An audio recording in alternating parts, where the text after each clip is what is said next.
What'd you say? There's a wasp nest in the PTO shaft, and I just reached over to mount this up, and 3 wasps come flying out and made me back up. Y'all don't think less of me if I run away screaming like a little girl. I hate wasps. There he is, right there. Get some wasp spray tonight. I'll spray it down in the morning.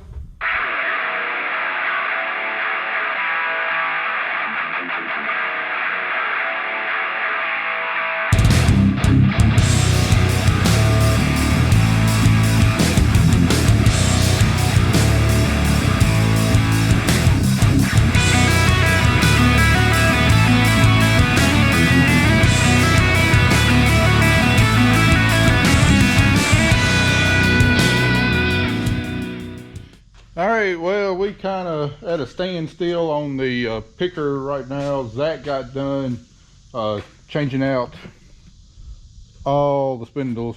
Don't have a final count, but it was a lot. It was very expensive, and I still got the bars to gauge on 5 of the units. That won't take very long, as close as they are. So right now we're waiting for the hydrostatic motors and pumps to get rebuilt. Should be done tomorrow morning. Got the price cost on it for both hydrostatic pumps and both hydrostatic motors, $13,500. But it's good that we did it. They said there was definitely a good bit of wear on all of it, and the hydrostatic pump that drives the motor that drives the units had a pretty big crack in the swash plate, and it was about to grenade itself. And if it grenaded itself, then it would have shot metal debris all throughout the hydraulic system. All the hose had been taken off and flushed and cleaned, the reservoir. It would have been a big mess. So expensive fix, but by far definitely most definitely the right call on getting that stuff repaired. You know, an ounce of prevention is worth a pound of cure. That is most definitely true. So right now Zach's taking all the tips and strainers off the sprayer, going to give them one good cleaning out here. And I'm about to go over there and get started on the corn header. Got a little bit of work and a lot of adjusting to do on it.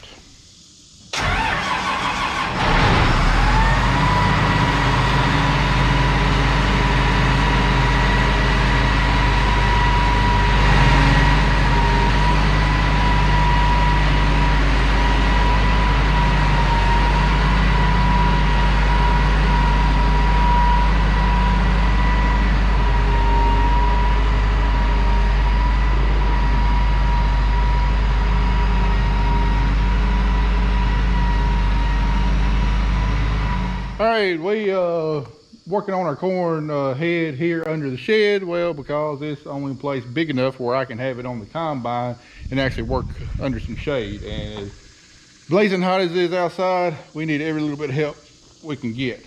So corn head's only 2 years old. Now it was went over a bunch of acres the first year because it was a demo head. I think it went over about 4,000 acres the first year, and then last year we put it across close to 500 acres. So really doesn't need a whole lot to it as far as work. We are going to change out the deck plate actuator. Right now it's got an electric deck plate actuator on there. We're going to change that out to a hydraulic cylinder where we got hydraulic deck plates. And the reason we're doing that is because I prefer hydraulic deck plates. It's got the adjustment for the deck plates right there on the hydrostatic handle. I don't have to reach up and hit a knob to adjust the deck plate width. Plus, we had problems last year that sometimes when we hooked the head up, it didn't recognize it. We had to plug it and unplug it, and the way it works really slow, and sometimes it's hard to see if it's even working. Whereas we got hydraulics on there, got control right there at our fingertips, and it works a lot faster, and I can see it and make sure it's working. And this year, the hydraulic adjustable deck plates are going to be absolutely critical because of the extreme variability we're going to see in our corn crop and the ear size. And that brings us back to our second point. What we're going to be doing, we're going to have to adjust these deck plates to try and compensate for the extreme variability in ear size that we're going to have. Now yesterday, when I was out spraying pigweeds, I stopped one of our cornfields where we got some of our poorest corn and pulled some ears from a bad spot. Now these ears right here look plumb terrible, but that's what we got, and we need them to get into the combine this year. Not going to be a lot of yield, but we got to get every little bit that we can.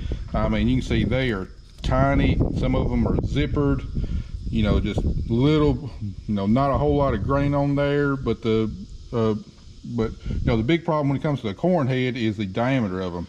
Now when you're harvesting corn, the corn plant comes into here, you've got knife rolls right here that are rotating, and they grab that corn plant and yank it down. And then when the ear comes down and hits these deck plates, the knife roll keeps on pulling the plant and the ear pops off, and the gathering chains carry it on back there to the auger trough. Well, as you can see with these deck plates, this ear wants to go down through here. This is like this one right here, you know, it wants to go down through there. So there's a chance that the corn header might not even grab it. It might just yank the ear straight on down through the head, and then, well, we don't get what little grain is on there. So this year we're going to adjust these deck plates in closer together for less of a gap.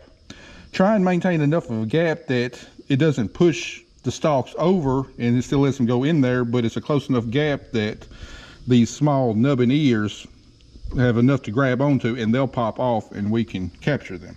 Just to give you a little reference, this ear is one I pulled off of one of the better spots in the field yesterday. Same field. I mean, this is the kind of variability we could see from spots like this with no nubbins to spots like this with nice full-size ears. This corn right here is close to 200 bushel per acre corn, whereas this, I don't know what it is, but it ain't 200 bushels. So you can see this is adjusted perfectly for a normal size ear, but nubbin ear, not adjusted perfectly.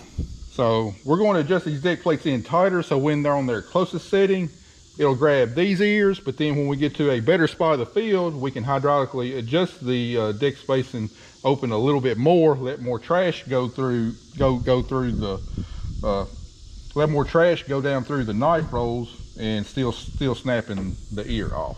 And I also was noticing down through here that the deck plate adjustment on these is not really consistent from the factory. I mean, you look right here, I mean, that's less than 2 fingers width, but then you come over here to this one, it's more than 2 fingers width. So we definitely want to get these consistent all the way across the rows. All right, first thing to do before working on it, safety first. Put our header stop in. Now go get our proper tools to gauge the width of the deck plates. All right, what we're going to do is use some sockets here to gauge the width of the stripper plate. So first I'm going to measure the diameter of the smallest cob that we could potentially put through the machine. All right, it looks like about 30 millimeters. So we need to get a socket diameter smaller than 30 millimeters. All right, 15, 16 ain't gonna work. All right, a 3/4 socket is about 28 millimeters. 13/16 is just a little less than 30 millimeters there. And the front of the deck plates need to be a little bit smaller than the rear of the deck plates. So a 3/4 is about 2 millimeters smaller. So we'll use these 2 sockets. All right, I just checked this number 1 unit here, and it's already adjusted pretty closely. So we've got our smaller socket up here on the front where it needs to be narrow. It's wedged in there pretty tight. And then see our other one fits in, our bigger one fits in here in the back pretty snug. So you see it's wider back here than it is the front to allow more trash and stuff to go down through the stalk rows instead of being cut off and carried back there into the combine. It makes it a little easier on the combine to clean. So number one is already adjusted where it needs to be. However, going over here to the number 2, so that's way too wide right there. And then here in the back, way too wide. So we got to loosen up 3 bolts, these 2 up here and 1 back here, and we should be able to tap this deck plate, tap it in, and we'll do that on both sides, tap them both in a little bit to keep the gaps centered over the middle of the stalk roll there. And then looking at this owner's manual just to make sure I'm doing everything right, it's kind of funny because this header is made down in Brazil. Their use of the English language is different than Southern country use of the English language. Let me read this section here. All right, when talking about the deck plates, it says the input adjusters prevent the passage of the spikes, which means ear of corn, when the reeds, which means the corn stalk, are pulled down by the collector rollers, which means the knife rolls. It should say the deck plates prevent the passage of the ears when the stalks are pulled down by the knife rolls. Instead it says the input adjusters prevent the passage of the spikes when the reeds are pulled down by the collector rollers. So anyway, it's not French, but still takes a little bit of deciphering.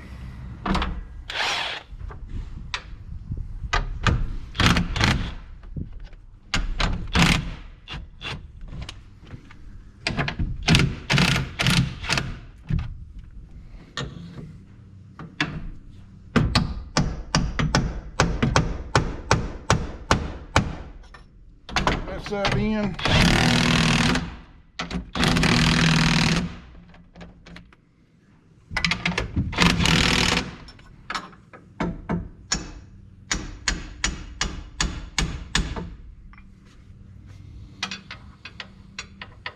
All right, the front's there.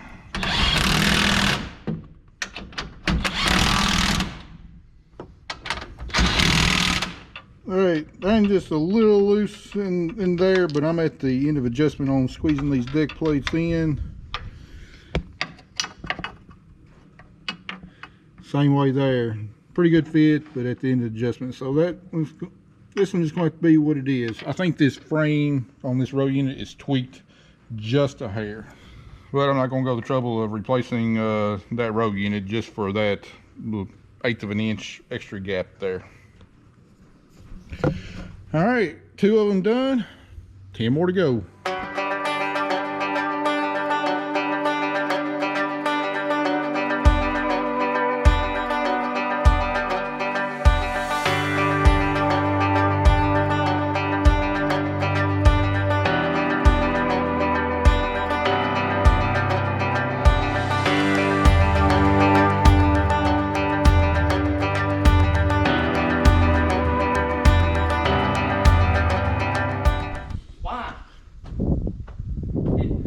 What'd you say?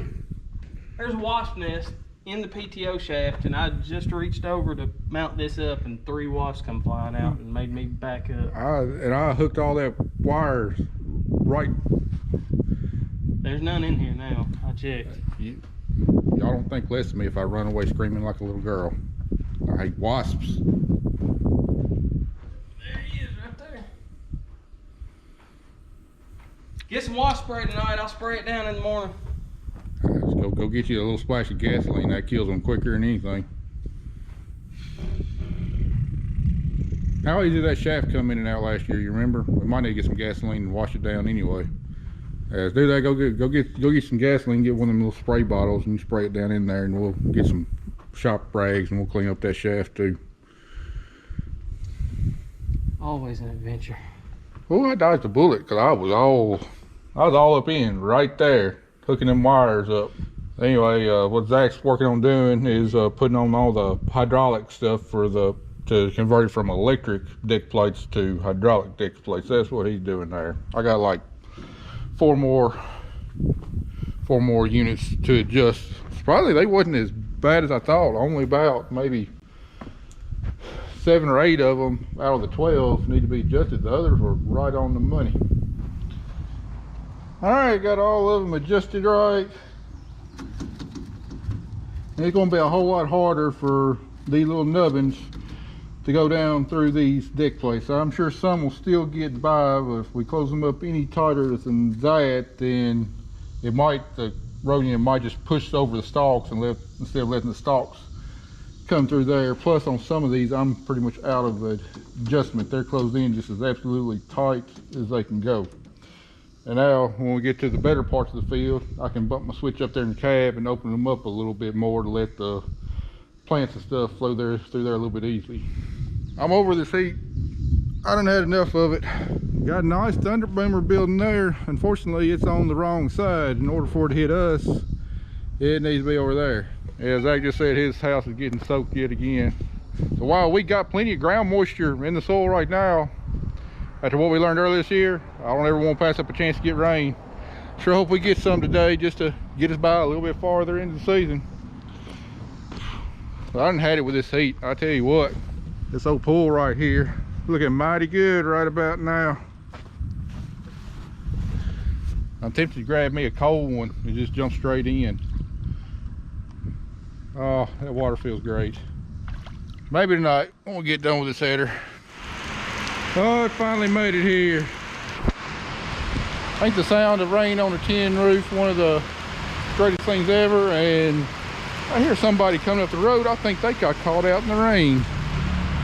Uh-oh, Kelly got wet.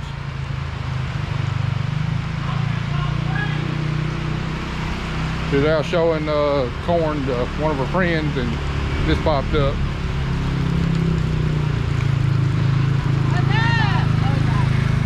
All right, Zach got the new hydraulic indicator on. We got some pretty serious thunder. Might be another storm rolling through here. And it's got a little dim out here with these clouds, but got the hydraulic deck plate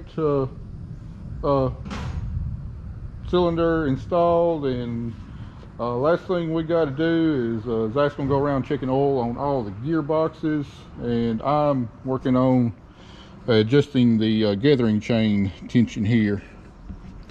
This thing is supposed to be adjusted to 134 millimeters, and some of them are a little loose, so we're gonna go through and tighten them up. This is the one thing John Deere and Case, Gear and Hawthorne, them should have. It's simple. It's probably took like 72 cents to make, but there's no guesswork. You have a line where it's low, line where it's high. Everybody else should have one too. Yeah, that makes it easy for checking gearbox oil.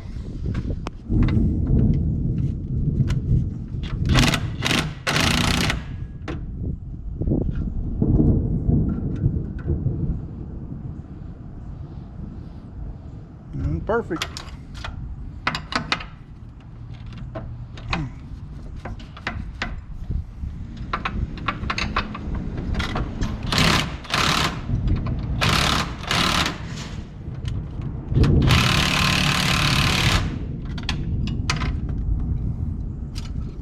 Must be close, because that guy just drove by, his car was dripping water. Yeah, it ain't far, but it's on the wrong side of us.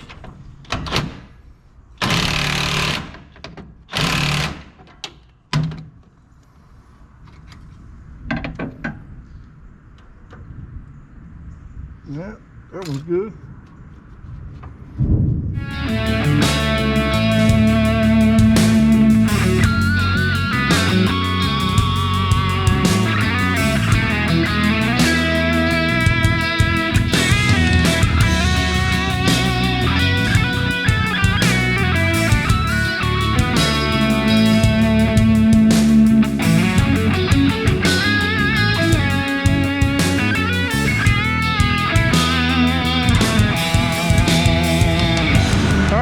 The Cornhead all properly adjusted and everything, and knock on wood, I think it's ready to harvest this 50 bushel corn we're gonna have.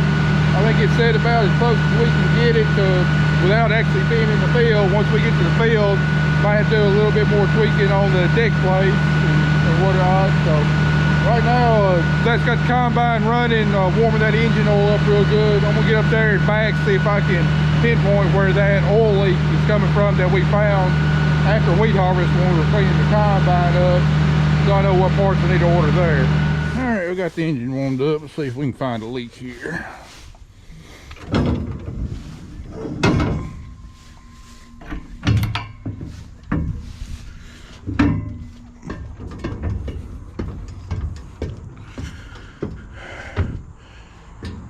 All right, where it's gonna be is gonna be somewhere down in there. Oh, and there's a hot turbocharger right there. All right, looking around, there's oil down in here, and looks like it's this line coming off the turbo. Don't know if it's a pressure line. Actually, both lines off the turbo look, I guess, looking down here at the base, and then there's oil up here on. All right, this one must be the return low pressure side, and this one must be the high pressure side. That was going to be the booger to get to, isn't it? It's on the other side of the turbo. One side ain't going to be no problem. It's right there. But yeah, it's both oil lines going to the turbo is the leak. Definitely could be a lot worse. This already got nasty in here. Just this little bit we're running. I'm going to pressure wash this again before we go to the field. Small blessings. At least it's just one. It could be in a better spot. See all that oil down there, and then right there. All right, been a pretty productive day. Got more work done on the picker. Cornheader ready to go, and found the one problem that I was a little concerned about on this combine that we need to fix for harvest. And it's going to be pretty easy fix. We're going to go ahead and park her for another 2 to 3 weeks before we pull her back out again. Well, tomorrow morning, be sure to eat your Wheaties or your power-up bar or whatever. So hopefully more pumps calls me. And we got 2 hydrostats and 2 hydraulic motors ready to pick up and put in. Thankfully, we're going to have help. Hopefully. I imagine it's going to take 2 of us to lift it up in there. Yeah. Every bit of it. All right, well, let's call it a day. I'll see you in the morning.